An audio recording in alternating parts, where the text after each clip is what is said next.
बिस्मिल्लाहिर्रहमानिर्रहीम अस्सलामु अलैकुम रहमतुल्लाह। बलूचिस्तान के अंदर जो हालिया दहशतगर्दी के वाक़यात हुए हैं उसके बाद जनरल आसिम मनीर की जानिब से 2 टक अंदाज में फ़ैसला कर लिया गया कि हमने अब अपने काम के ऊपर तवज्जो देनी है, हमने अपने काम के ऊपर फोकस करना है। ये जो हुकूमत हमसे 2 नंबरियाँ करवाने की कोशिश कर रही है, हुकूमत अपना जो लोचा तलना चाहती है, कभी ये हमें अदलिया के महाज के ऊपर ले जाते हैं और कहते हैं कि जाके जजेस को मैनेज करें।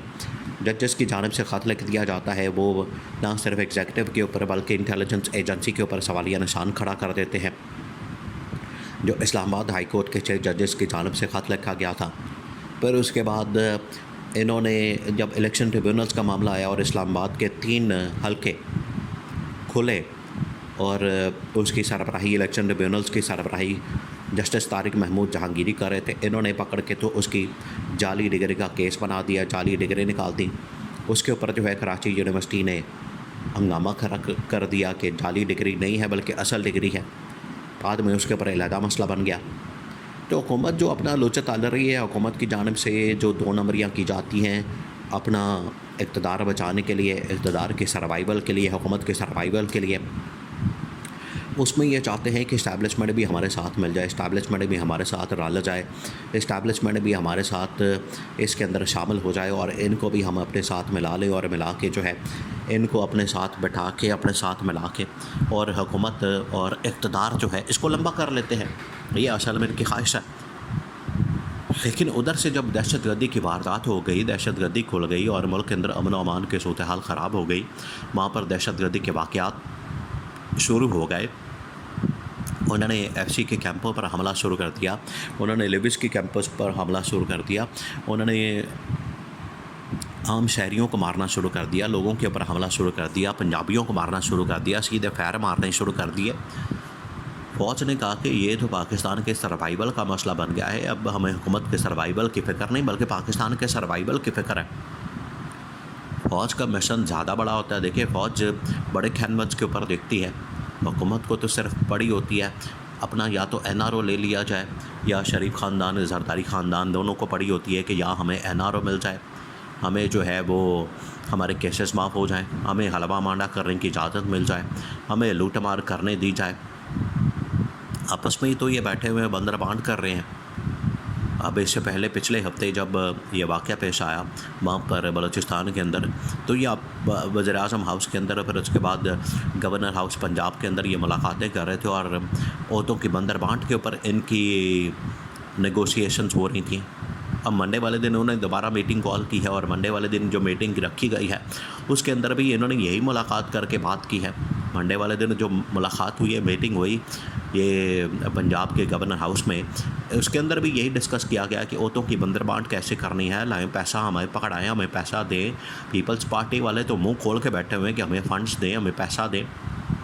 हालांकि एनएफसी की मद में और किसी और की मद में और फलाने की मद में, 18वीं तरमीम की मद में और पता नहीं किस किस चीज़ की मद में इन्होंने अरबों रुपया तो इकट्ठा कर लिया। हर महीने अरबों रुपया जाता है सिंध गवर्नमेंट को। इसके बावजूद क्योंकि इनका टेढ़ नहीं भरता, इस वजह से ये बार बार डिमांड करते हैं, बार बार इनकी जानिब से डिमांड की जाती है, बार बार इनकी जानिब से फरमाइश की जाती है। तो जब फ़ौज ने देखा, इस्टेब्लिशमेंट ने देखा है कि ये तो अपने ही लोचे ताल रहे हैं, अपने हलवे मांडे के अंदर मसरूफ़ हैं, अपनी दिहाड़ियाँ लगा रहे हैं, अपने उसमें काम डाल रहे हैं और बलूचिस्तान के अंदर हालात बड़े ख़राब हो गए हैं, सूरत हाल बड़ी ख़राब हो गई है, वहाँ पर ऑपरेशन बड़ा नागुज़ीर हो गया है। तो वहाँ पर सबसे पहले जो काम किया गया, वहाँ के आईजी बलूचिस्तान को फारिग किया गया, उसकी छुट्टी कराई गई, उसको घर भेजा गया, उसकी छुट्टी करा के कहा गया कि ये सारी कमांड जो है या तो वहाँ पर कोर कमांडर के पास होगी और इस बारे में जो अल्टीमेट ब्रीफिंग जो है, बड़ी टॉप लेवल की ब्रीफिंग हो, बड़ी सीक्रेट किस्म की, और वहाँ किस तरीके से ये सारा मामला चलता है, वहाँ पर ऑपरेशनल मामलात क्या हैं, वहाँ पर दहशतगर्दों के मामलात क्या हैं, वहाँ पर जोग्राफियाई मामलात क्या हैं, वहाँ पर अवामी मामलात क्या हैं। जनरल आसिफ गफ़ूर के अलावा वहाँ की ज़्यादा सूरत हाल को कोई नहीं जानता। जनरल आसिफ गफ़ूर से बेहतर कोई नहीं जानता वहाँ के हालात और वाक़यात को, क्योंकि जनरल आसिफ गफ़ूर ने वहाँ पर बतौर कोर कमांडर काम किया हुआ है, उन्होंने वहाँ पर कोर कमांड की हुई है, उनके पास कमांड रही है, उनको पता है कि वहाँ के हालात क्या हैं और वहाँ के हालात क्या तकाज़ा करते हैं या वहाँ के हालात क्या डिमांड करते हैं। इस वजह से जनरल आसिफ गफ़ूर जो है वो बड़े एक्टिव हो गए उनसे आखिरकार ये अल्टीमेट ब्रीफिंग ली गई कि किस तरीके से वहाँ के इलाकों को कंट्रोल किया जा सकता है,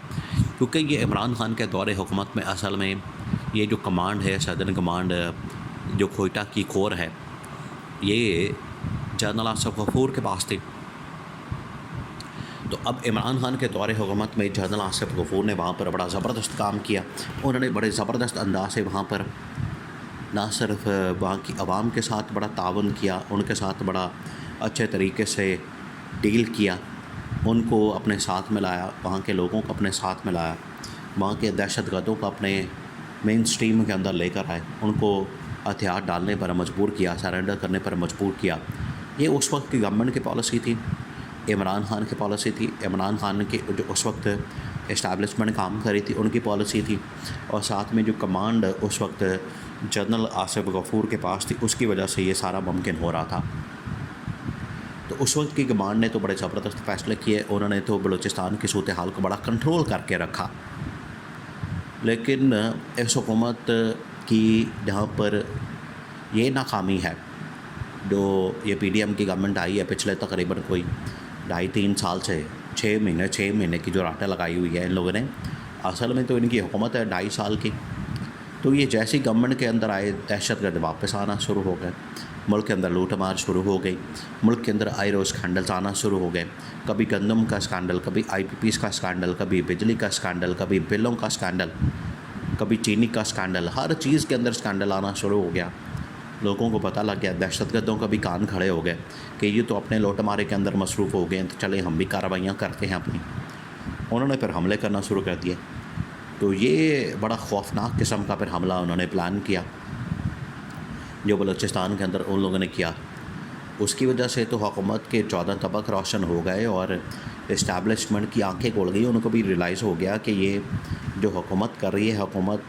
के जो मामलात हैं, ये तो पाकिस्तान को ले डूबेंगे। इस वजह से उन्होंने कहा कि ये हुकूमत की कारस्तानियाँ और इनकी जो करतूतें हैं, ये सारा कुछ बंद करने की ज़रूरत है, और हमें अपने काम के ऊपर, हमें अपने ऑपरेशन के ऊपर, हमें अपने फ़ौजी मामलात के ऊपर फोकस करने की ज़रूरत है, जो कि उन्होंने किया। फिर उन्होंने फिर कर करा के वहाँ पर अब फ़ौजी ऑपरेशन का फ़ैसला कर लिया है कि किस तरीके से वहाँ करना है। और अमलन प्रैक्टिकली अगर देखा जाए, वहाँ पर गवर्नमेंट किसकी है? बलूचिस्तान के अंदर पीपल्स पार्टी की और नून लीग की। लेकिन पीपल्स पार्टी और नून लीग इतने नाकाम, इतने नाअहल, इतने करप्ट और इतने निकम्मे हैं कि उनसे ये हुकूमत नहीं चलाई जा सकती, ना ये मामलात देखे जा सकते हैं, ना ये बलूचिस्तान को कंट्रोल कर सकते हैं। फिर आखिरकार फ़ौज को उतारना पड़ा, फ़ौज के हाथ में कंट्रोल देना पड़ा, और जनरल आसिम ने ये सारी कमांड संभाली है।